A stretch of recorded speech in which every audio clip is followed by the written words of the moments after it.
In 2 steps, I will show you how to remove the background of an image. In no time, let's get started. Use any selection tool of your choice to select the subject. Make sure the icon with plus is selected. I will be using the Quick Selection tool. Take your time to select the subjects. When you mistakenly select the background, hold Alt, then drag it over to remove the selection.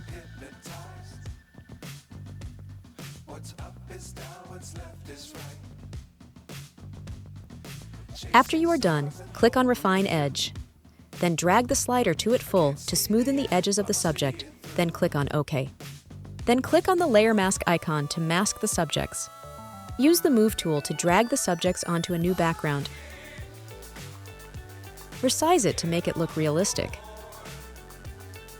That is all for today. Make sure to like, comment, and subscribe. See you next week.